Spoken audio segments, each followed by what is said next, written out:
Hey everybody, and welcome to the Star in Focus podcast. I am Deanna Oakes, and we are here in San Diego, California with StarCon 24, and we have with us Christian Naaden, who is a transcriptionist. Hi, how are you, Christian? Hi, how's it going? It's going really well. So nice to meet you here. Thank you. And you are a new member of STAR, I understand. I am. But a veteran transcriptionist? 17 years. Nice. How'd you even get into that industry? That's a wonderful story. I originally came out of the real estate industry. I was a title insurance rep.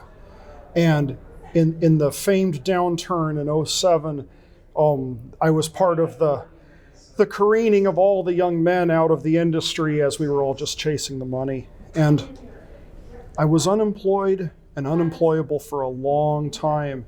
And my wife ran into a Craigslist ad. Okay. Type up these notes. Oh. And there was a cassette that came in the mail, and I was like, dear, we're going to hit stop on a cassette player for, 5 hours? Right. I says, there's got to be a better way. And our cassette player had a line in. And I just found this Audacity software like a couple of weeks beforehand. I says, there's this, we can digitize this cassette. And we made ourselves an MP3 in 2007. And I think ExpressScribe was in its first or second version, and we downloaded it off the internet and we streamlined the process. And then a check came in the mail after we emailed the Word doc like a couple weeks later, and the cash register rang, and I was like, dear, this is never gonna work. I don't want to stay at home and type. And besides, if you're gonna make any money, it's gotta scale. And she said, I'm gonna make some calls. And so she called a couple of people, and there were some a workers' comp insurance adjusters that needed some transcripts done. And so they called her back and they says, okay, go ahead and type this audio up for us. We'll send it to you in the mail and stuff. And it's like, oh, it does work. Yeah. And then a court reporting agency found out about us, and we had to do a box of 28 tapes over a weekend, and we got somebody to help us. And we typed out all this stuff, and then we got paid a week later, and I was like, oh my gosh, this actually does work. Yes. Like, you can do this. And then we were off to the races. Nice. Yeah, and that was 17 years ago, and that's what we've been doing ever since. So you guys are a team? Well, my wife and I, she's like the movie says, she's the neck of the operation. I'm just the head. Okay. I know that movie. My wife April, she does a lot of the back office stuff. Okay. And a lot of the strategic direction. As in, Chris, please don't work so hard. Make sure you give the work out to the staff, and make sure the staff brings back the right work. That kind of strategic direction. Yeah. Directing me. Sure, definitely. And we all need direction sometimes, so. Agreed. And so do you guys have your own company then? Yes. And we're Noble Transcription Services. Nice. NobleTranscription.com on the internet. Nice. I like that name. Thank you. Sounds very noble. It's my vocabulary being very small. That's all right. So what do you love about your job? I love the process. I like transcripts, and I like transcription. I like the industry. I like the people in the industry. I like my clients. I love receiving the order, understanding what the order's about, the order in its process, and then making sure the deliverable works. That whole process, it actually feels like I'm doing something. Sure. Because like court reporting too, transcription's just not all about the words on the paper or the words that are said in the audio and the video. There's an art form to it. I know that when we have a legal transcript and the client wants all the ums and uhs, you got to put in the ums and uhs, and you've got to make it accurate. Or if I got a client that says, I've got 10 hours of qualitative interviews for an academic study, we know to take all those out. We know there's a bunch of superfluous words that we've got to also excise from the transcript too. And of course, that's a different rate and a different product. Sure. And it is a crafting. It's that crafting that I like so much. It really, it's not as simple as just document management. You got to get all your ducks in the row. There's care that has to be taken. Definitely. That's what I enjoy the most. Yeah. What is your favorite thing to transcribe? Because it sounds like you're all over the place, like, educators and insurance and Sure. podcasts. So what I enjoy the most of the actual typing, probably a short court hearing. Okay. There's a vast difference in civil court as opposed to criminal court. Yes. I've always been a big fan of the bankruptcy court. Really? Those terms in that court I'm familiar with from education. I have a master's in business administration. Okay. I've heard a lot of these words, when I was in school. And when you do a 341A meeting, people are kind of throwing themselves on the mercy of the trustee. It's going to be embarrassing, but they come out of it with a realistic picture of what's got to be achieved as the process goes forward. Okay. And when the creditors show up and they say, "Hey, come on, we're here too," you can see it in your mind's eye. That's the best transcript for me, is when you can picture it in your mind's eye, because then it goes smooth. Because then because you can see it in your head as it's moving along. Yeah. And you start typing, and when you're hotkeying IDs, it's smooth. Yeah, that's the best. So speaking of, keying things in, do you use a regular QWERTY keyboard or? So I do. I use a regular QWERTY keyboard. I use the Microsoft Essentials 4000 with the raised keyboard. Okay. And I use F keys. I use ExpressScribe. Not only the raised keyboard, but also a standing desk. I had knee and back problems in 2011, 2012, and my chiropractor said, "Let's try a standing desk and let's try lowering the position of your hands." Yeah. Because I had them all scrunched up closer to my chin because I thought they felt more comfortable. And so then when my posture was fixed, I had all of a sudden my body realigned, and so I'm comfortable. Nice. Yeah, and so I got one of those nice floor mats that you get in the restaurant that the cooks stand on. You get comfy shoes and everything, Yes. and then so now that I've got an ergonomic alignment, I'm just solely using the keyboard. Yeah, and those they've come so far. They have.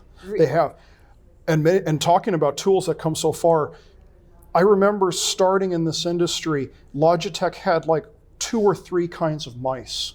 Okay. I use the 740, and it's got this wheel that I can scroll so fast through giant docs. I think it's called a Marathon, I believe. That's another physical tool that's really helped my industry. Is the mice have just gotten insanely better, and the programmable keys now on mice, when you got a 4-button mouse, so much help. Oh, I bet. So cool. So is your mouse separate from your keyboard, or is it on the keyboard? No, it's separate. Okay. I wasn't sure if that was integrated in a way that you didn't have to move your hands too much. When we started, I actually tried out a keyboard with a trackball. Yep. Integrated. I had tried out, but it didn't quite have the functionality I wanted. But then for a long time, you had basic mice, and then I started upgrading my mice in 2017, 2018, and yeah, it got a lot better. It's gotten quite good. So what other stuff do you use? If you're standing, you're probably not using a foot pedal. No, I'm not. So what are the gadgets that you love that you think are essential to your job? So I have 2 ultra-wide 32-inch monitors. Okay. And so I can go back and forth between, and so one screen has docs, but the other screen has file managers. And I've got a docs window, I've got a Dropbox window, I've got a Hightail window, and then I've got my doc screen. So then I go back and forth on the platform. And the way my standing desk is set up on the platform, those screens are mounted in the corners, so it's an angle. Okay. So I just go back and forth. That's also been a huge help. Yeah, definitely. Not having to close things out, just having everything available is really nice. Yes. Yeah. And talking more about equipment, there is a big difference in the type of ear gear that you want to use. Sometimes you need studio headphones. You need the big wired, $100 studio headphones. Other times you get really tinny audio, and earbuds work for some reason better. because you have the crackle and the pop filtered out, and it doesn't. You don't need all the mids that you would. In court, it's a great idea. When you get a professional recording, it's an awesome idea to have, something that covers your whole ear. And then sometimes when you're proofing body cam and you're in the middle of an incident, you don't need it to sound like it's in a stadium. You just need the point. You just need to get to the part where people are talking. Yes. And so it's not, when you don't have to capture like the dispatch from the radio and stuff like that, it's not super important to have the most sound, because then you get lost and then you have too many details that attack you. Sure, yeah, and maybe even people speaking at the same time, or I don't even know. There's a ton of things. Just I can imagine that would probably be pretty complicated. It can be, yes. So do you have the ability? Do you use like a mixer or something that you can change the audio, or is it because you're receiving it that you don't have those capabilities? Well, as a transcriptionist, my specific niche is the work that the court reporting agency wants to find a different home for. Okay. As in, and so I'm a third-party vendor. I want to give a wholesale rate to the agency and then have them mark up my services. And then I'll put their name on the transcript, or not, depending on how they want to do it. But this is just work that they're not interested in really doing. They'd rather someone else do. And so that's what I do. And so by nature, technically, the audio isn't going to be super crystal clear. Okay. It's not going to be something that's going to be adjusted back and forth. I know a lot of the court systems, they've got 4 microphones, they've got 4-channel audio. There are a lot of courtrooms out there where you take a misdemeanor trial and then it goes up on appeal, and the attorney for the plaintiff puts his phone on the desk, and that's your audio record. Yeah. And then they say, okay, we're going to appeal this. Can you do this recording? And the court reporting agency is like, yeah, I got somebody for that. Thank goodness. We know Chris. Yes. And so, but then also too, they'll tell me, hey, Chris, this was on the desk, just to let you know. So if there's 1 or 2 inaudibles, we understand. Right, because and in certain situations, and that's the thing, right? Different things. So if you are transcribing a class, it's going to be a much different requirement and standard than, of course, if you're doing legal documents. It's important to have that context. Sure. That makes a big difference. It does. It does. I love it when the agency gets background info from the clientele. Oh, yeah. And then a lot of times the clientele is just like, here. Right. Do this thing we want to do with this thing. And so then the agency says, Chris, somebody gave us a thing. And then that's, I'm like, okay. Right. I guess I'm doing the thing. Yeah, sometimes, I feel the same where you don't, right. And I imagine too, if you're not there in the room to find out like spellings of things, right? Like names or whatever it might be that people say. I think that's a big part for when I'm taking depositions. People talk about their mom and their sister and their old boss, and all these names are coming out. And so, it's really helpful if you get the most information they have. Sure. I remember when I started in this industry too, that there wasn't such a emphasis on understanding how to use search engines. And as search engines became really popular, then Google really started becoming your friend, to the point of I would hire people who were curious. I didn't want to hire folks who were technically proficient or the most accurate in the grammar. I really needed them to be able to want to search Google, and if they didn't know something, the first thing that they thought of was, oh, let me search for it. Oh, I got a tool that I can search for something like this. Yeah. We had a presentation earlier today at the conference about the use of generative AI in our business. Most of my staff, especially the younger staff, will have a chat bot underneath on the side, and the chat bot will be faster than the search engine now. Really? That happens a lot.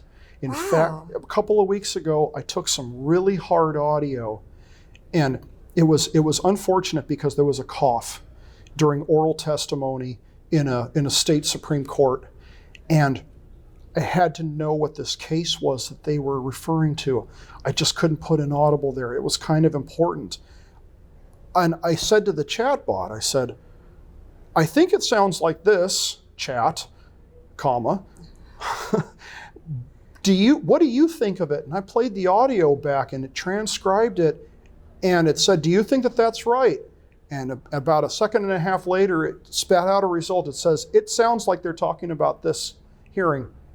And it turns out that that was right. Wow. And it was obscured. I couldn't get it, and the chat figured it out. That's amazing. And that's what is so just important, right? It's the combination of the human and the tech together to solve these problems, Absolutely. to make things work, to get solutions, right? I am a solution-oriented human, and I just love that perfect example of showing how we can use tech to help us. Mm-hmm. And because otherwise, I mean, I don't know how you would have, I'm sure you could have figured something out, but the way that it was able to do it so quickly is also really important. That's true. Well, it's the thing about not figuring it out is that if I don't figure it out, I know as the third party and the vendor in this case, I'm just giving it to my client, and then they're going to have to figure it out. Sure. I can notate it in the email, but I'm just making more work for them. So I'm glad on my end it got figured out. Totally. Yeah. So your wife is on the back end of the industry. It just started with the two of you, right? It did. And then now you have how many employees? I have 25. Wow. We're all 1099 subcontractors. Okay, perfect. Mm-hmm. I mean, that sounds like a very prosperous business. We're doing okay. Yeah. The business, the industry goes back and forth. But the one constant thing though is the adaptability of the staff to new things. You said it. Definitely. Tell ya. There's so I just got a Spanish translator 2 years ago in 2022, and the Cornell University came to me and said, Chris, we'd like to have Spanish translation in English. I said, okay, I can do that. And they said on the same page. It's like, oh, you want English on one side of the page and Spanish on the other? They're like, yeah, that would be perfect. Can you make that happen? I said yes. And as the old adage goes, you say yes, and then you figure out how to make it happen. I actually called somebody who I saw at the conference here, and they gave me an idea about exporting both English and Spanish, the documents, into a delimited format that I could then dump into Excel and then cut and paste as a table and then paste into a Word doc. Interesting. And it took me about an hour to get the layout right. And then I did the first one and we sent it to the client, and they're like, oh my gosh, Chris, this is the best thing ever. You have all our business. We're going to tell the whole department. And so then this work comes, and then the Department of Education re-upped their grant. And so then more work comes, and so now I've got this product now that I can prove that actually works. And that's another thing that I love about this business though, is that there's so many custom jobs that then you can take the end product from there and offer that custom solution to someone else and say, hey, if you've never seen this, this might be right for you. Yeah, definitely. I mean, that's a perfect concept, and you are obviously doing well, and it's wonderful to see too in a time where, you know, in all of the industries, people are feeling a little bit unsure about, you know, AI and all of these things, which I completely understand. That's human nature, but you're a perfect example of how you are providing jobs to people. You are using tech to, you know, enhance your capabilities, and just, you know, providing jobs, I think, is a really awesome thing to offer. So agreed. Everybody talks about too in the economy about how everybody's gotten an education, and everybody's there's a lot of untapped expertise out there. So I believe I'm employing 23 moms, and the majority of them are degreed. okay. And they have this time during the day where either little kids are in school or they've got little kids. I know a couple of them homeschool, and they're off doing work, and then they step away and they touch up on my job. Maybe they do an hour, a little bit of work here, Sure. a little bit of hour work there. And I don't have late. Everybody just knows they got to get it in with the deadline, and then you make sure that you plan your day right, or you like, hey, Chris, I need another 4 hours on this. Hey, no problem, you know. Yeah. I'll get it out. Let's do 6 hours. That'll make it better for you. And Yeah. so That's also part of the process too. That's part of the art form that goes into the transcript. And people don't see that, and it is a learned skill. I remember being not so good at that. Okay. When we started to take on staff, I was like, if I give a job to someone at noon on a Tuesday, should I ask for it by 8 a.m. on Thursday? Should I ask for it at Wednesday, 8 p.m.? And it was particular to the people. Certain people like to work at night when the kids go to bed. Okay. Certain people, the kids go to bed late, and sometimes you don't know that, and you got to figure that part out with the staff, and that's also a fun part of the process too. And it's communication, right? In every part of our life, we have to have that, and the people skills and all of those things. So even though you have a successful business, it sounds like you are continuing to learn new ways to work with other people and continue to turn out good products. And sure. I mean, that's very inspiring. And I'm so glad that you're here. You're a new member of STAR, so I'm hoping we're going to see you at some more of these events. Certainly. And I know that the conference was, they talked about Nashville as next year. I can't wait to go. I've never been to Tennessee. Perfect. Yeah. Oh, that's great. That sounds fantastic. It's going to be wonderful, especially if you're there to share some more information and network with some more people. Well, I'm so glad STAR came to San Diego. I mean, we're sitting right here, and the Coronado Bridge is right there, and the beautiful harbor, and the ships passing by. It's a wonderful place to have the conference, a wonderful place to meet everybody. Yeah, thanks. I totally agree. It's been wonderful and really great to meet you, Christian. Thank you so much for joining us and You're speaking welcome. with us. Absolutely. Thank you guys all for joining us as well, and we will see you next time.